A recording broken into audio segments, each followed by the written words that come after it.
Hello दोस्तों, कैसे हैं आप। आज हम कला जगत की सबसे मशहूर पेंटिंग के विषय में चर्चा करेंगे।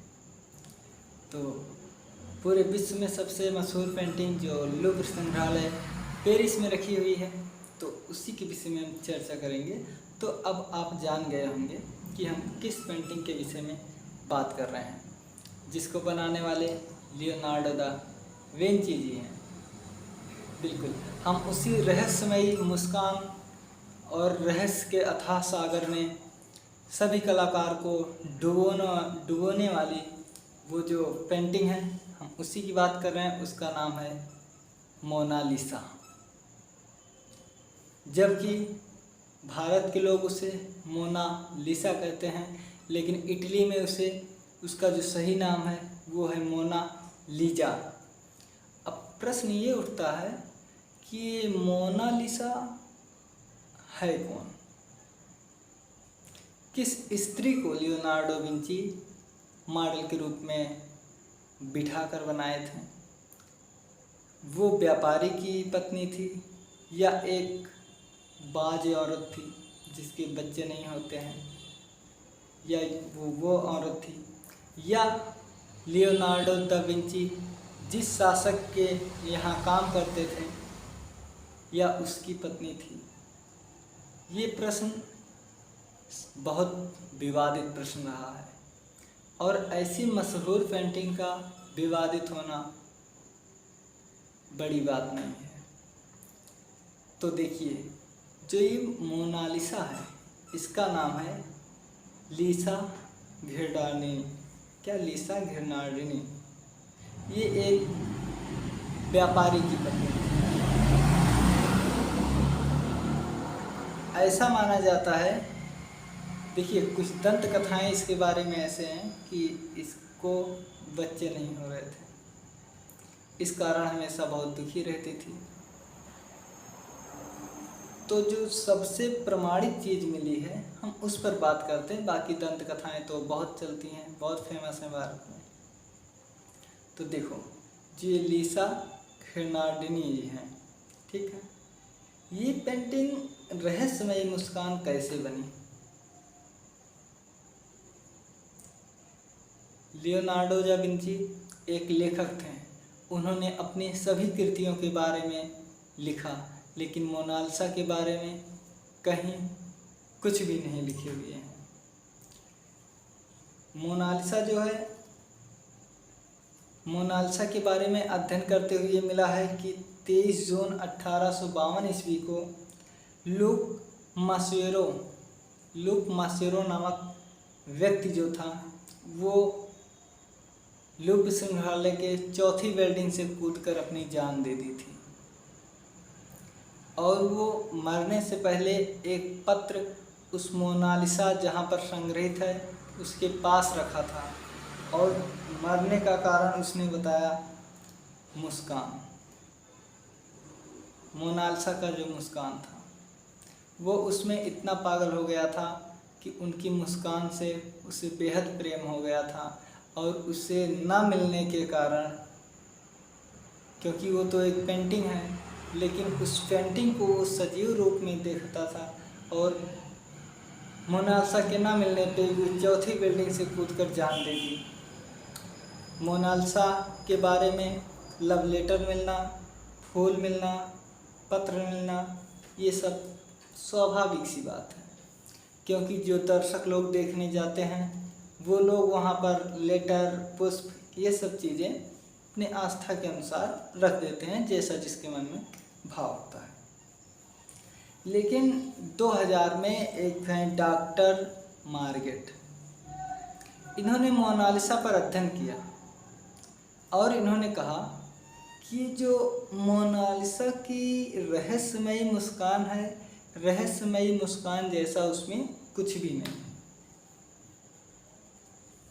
उन्होंने कहा ये जो रहस्यमयी मुस्कान है, और ये रहस्यमयी मुस्कान जैसा कुछ भी नहीं है। ये सिर्फ क्या है कि लोगों के माइंड सेट हैं कि वो जब उसी पेंटिंग को खुशनुमा माहौल में देखते हैं तो वो पेंटिंग की जो मुस्कान है उनको आकर्षित करती है। लेकिन वही पेंटिंग वही मुस्कान जब आप किसी गम में रहेंगे और गम के नज़रिए से देखेंगे तो वो होंठ, वो उसकी मुस्कुराहट जैसे लगेगी कि आपके ऊपर जो व्यंग कर रही है। वो मुस्कान न लग के वो एक दुख का अपार मुखड़ा लगेगा। ऐसा कहते हैं 2000 ईस्वी में जो डॉक्टर साहब हैं मार्गेस, ठीक है, मार्गेट उनका नाम है। इसके बाद लूव्र संग्रहालय से यह पेंटिंग चोरी हो गई थी। इससे पहले क्या हुआ कि कोई भी चीज़ जब फेमस होती है ना तो उसका जितना नाम होता है उससे ज़्यादा उसके विरोधी लोग भी होते हैं।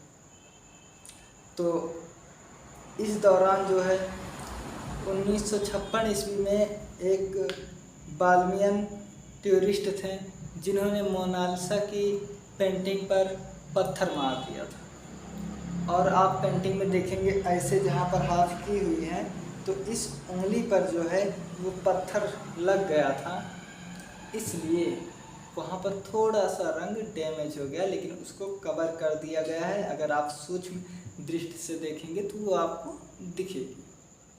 सूक्ष्म दृष्टि का मतलब किसी यंत्र के द्वारा देखेंगे तो वो आपको मिलेगी। इसके बाद है सन 1514 से 1600 ईस्वी के मध्य एक मोना वेना नामक कलाकार हैं, मोना वेना नामक कलाकार हुए हैं। उन्होंने इसी मोनालिसा को न्यूड फॉर्म में बनाए हैं, यानी कि पूर्णतया नग्न चित्रण बनाए हैं इसी मोनालिसा का, और ये कैडान म्यूजियम में आज भी देखा जा सकता है। इसके बाद हुए हैं, जब ये चोरी हो गई थी तो पहले पेंटिंग की चोरी का आरोप लगा था पाब्लो रुइथो पिकासो, जिनका पूरा नाम है पाब्लो रुइथो पिकासो, शॉर्ट नेम है पिकासो।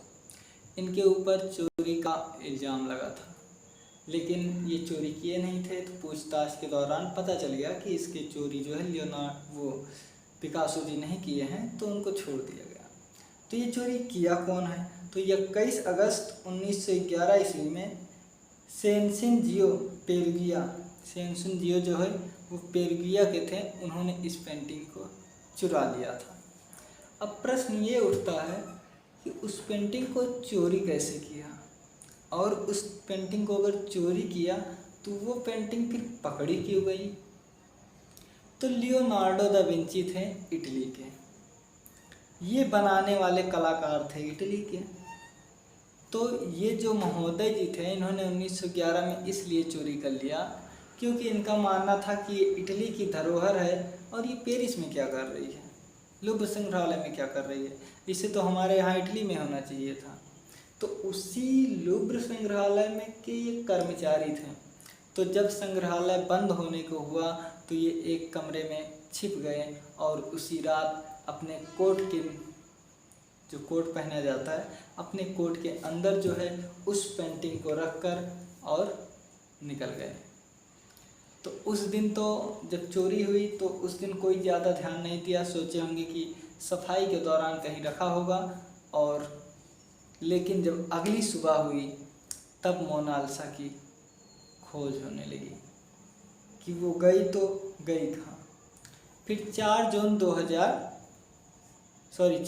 1912 ईस्वी को, यानी कि 1 साल बाद, गलती कहाँ हुई कि ये महोदय चोरी करके इटली गए और इटली संग्रहालय में जो संग्रहालय के अध्यक्ष थे उनको बेचने लगे।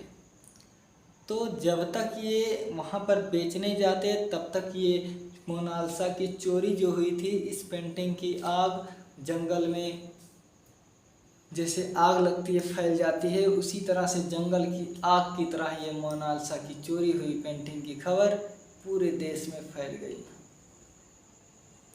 और जब पूरे देश में फैल गई तो एक संग्रहालय में कोई घटना घटित हो तो दूसरे संग्रहालय वाले के पास लिंक रहता है, उनको तो पहले पता हो जाना चाहिए था। तो पता हो गया, तो जैसे ही वो वहाँ पर बेचने गए तुरंत वो पकड़े गए। और जब पकड़े गए तो वो पुनः जो है लूव्र संग्रहालय पेरिस में रखी गई। तो तो अब बात ये होती है कि जो चोरी किया उसे सज़ा न मिले, तो ये कैसे हो सकता है, इतनी मशहूर पेंटिंग। तो वो एक भक्त टाइप का आदमी था, वो अपने देश से बहुत प्रेम था, देशभक्ति थी। तो जब उससे पूछा गया कि आप लोग संग्रहालय में रहते हैं, जॉब करते हैं, और आपने चोरी क्यों किया, तो उन्होंने कहा कि ये हमारे देश, वो भी इटली के थे, ठीक है, उन्होंने कहा कि ये हमारे देश के कलाकार ने बनाया है, हमारे देश की कलाकृति है, तो इसे हमारे देश में रहकर हमारे देश की गौरव बढ़ानी चाहिए, तो ये आपके यहाँ क्या कर रही है। इस पर्पस से हम इसको जो है लिए थे, और हमारे समझ से ये आपके पेरिस में ना होकर हमारे इटली में होनी चाहिए। तो उसके इस बात को उस समय जो न्याय करने वाले थे उन्होंने बहुत पॉजिटिव लिया, और उन्होंने कहा कि ठीक है, इसकी देशभक्ति अच्छी है, इसलिए इसको सज़ा नहीं देते हैं। तो उसको कुछ चंद रुपए जो है जुर्माना के तौर पर ले लिए थे, और उसे शारीरिक जो है किसी तरह की सज़ा नहीं दिए थे। अब इसके बाद जो है बात होती है कि ये जो मोनालिसा है, ठीक है, बात होती है कि ये जो मोनालिसा है, ये जहाँ से ऐसे हाथ की है, लेफ़्ट साइड में अगर आप मिरर रखकर उसको देखेंगे तो उसमें दो पेंटिंग के बीच में एक एलियन दिखेगा। क्या? दो पेंटिंग के बीच एक एलियन दिखेगा, और उसकी आँख में सूक्ष्मदर्शी से देखा गया है, तंत्र से देखा गया है कि लियोनार्डो दा विंची उसकी आँख में LV शब्द से सिग्नेचर किए हुए हैं। और कुछ स्कॉलर लोग बताते हैं अध्ययन के दौरान कि जो उनकी भावें, आँख के ऊपर जो भावें हैं, वो भावें पहले बनी थी लेकिन बाद में नष्ट हो गई। लेकिन सोचने की बात यह है कि अगर आँख पे बनी भावें नष्ट हो सकती हैं तो उसके बाल भी नष्ट हो सकते हैं, उसके मुस्कान पर भी फर्क आना चाहिए, कलरफुल आना चाहिए, कपड़ों के जो रंगत है उसमें जो है, अगर एक आँख के ऊपर की बरौनी अगर गायब हो सकती है तो ये भी गायब होना स्वाभाविक है। तो ये एक रहस्य है, और ये जहाँ तक मुझे लगता है कि ये रहस्य ही बना रहे तो ही अच्छा है, क्योंकि वो लोग वहीं के थे, वो स्कॉलर थे वहाँ के, तो सर्च किए होंगे, तो जाने होंगे, तो इस पर हम बहुत ज़्यादा नहीं जाते हैं।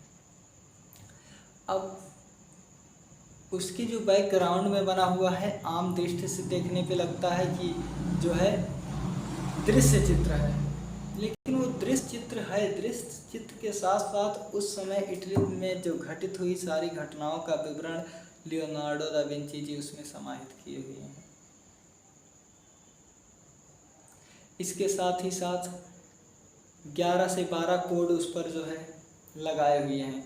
कुछ कोड तो ऐसे हैं कि जो मानव के बाल होते हैं उससे भी हल्के कोड से वो उस चित्रण को पूरा किए हुए हैं। और आज भी ऐसा माना जाता है कि मोनालिसा चित्र जो है पूरी नहीं हुई है। अगर आपको ये लगे कि चित्र पूरी हो चुकी है बनके, तो वो पूरी बनके चित्रित नहीं हुई है। ऐसा अध्ययन में मिला है कि लियोनार्डो दा विंची जी 11 साल तक, लगभग 11-12 साल तक, यानी कि 1503 से लेकर के 1517 तक उनके केवल होंठ पर ही अध्ययन किए थे। तो देखिए, ये पेंटिंग इतना पहले मशहूर नहीं था, लेकिन जब ये चोरी हो गई तो उसके बाद मशहूर हो गया। ठीक उसी तरह से जिस तरह से रविन्द्रनाथ टैगोर का नोबेल पुरस्कार चोरी हुआ था।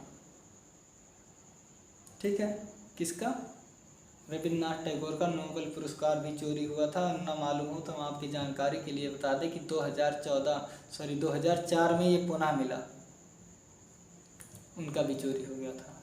अब प्रश्न ये उठता है, जो मैं आज आपको बताने के लिए स्पेशल जुड़ा हूँ, कि ये जो 21 अगस्त को 2000 को जो डॉक्टर मार्गेट जी बताए हुए हैं कि मोनालिसा के चेहरे में कुछ भी नहीं है, वो सिर्फ माइंड सेट है। तो इस बात का मैं भी समर्थन करता हूँ कि ये सिर्फ माइंड सेट है, बाकी चित्र में ऐसा कुछ भी नहीं है। जिस धारणा से आप देखेंगे वो चित्र आपको उसी धारणा में मिलेगी। और इस लुब्र संग्रहालय के जहाँ पर मोनालिसा संग्रहित है उसी के सीधे ठीक पीछे की दीवार पे यानी अपोजिट साइड एक बहुत सुंदर चित्र जो है चित्रांकन हुआ है।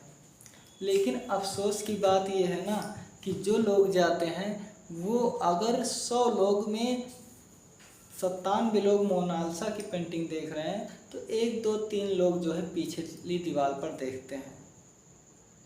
अब प्रश्न ये उठता है कि क्या जो चीज़ फेमस है क्या हमें उसी को देखना चाहिए? क्या एक कलाकार का जो पर्सपेक्टिव होता है क्या वो सिर्फ एक नामचीन वस्तु तक ही सीमित होनी चाहिए या उस चीज़ पर भी नज़र डालनी चाहिए जिसका नाम उतना नहीं है? जबकि उस पेंटिंग के 21 गुना पेंटिंग वो बड़ी है। इसमें सिर्फ एक पोर्ट्रेट मात्र है लेकिन सामने जो उसकी दीवार पर है उसमें पूरी की पूरी एक कहानी समाहित है।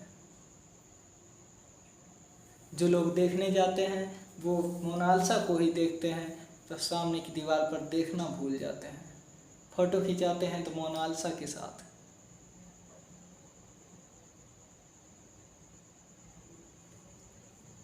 तो मोनालिसा अपने आप में फेमस है, उसमें कोई बात नहीं, लेकिन वहीं वो कलाकार जो उससे ज़्यादा काम किया है तो उसको भी आपको देखना चाहिए।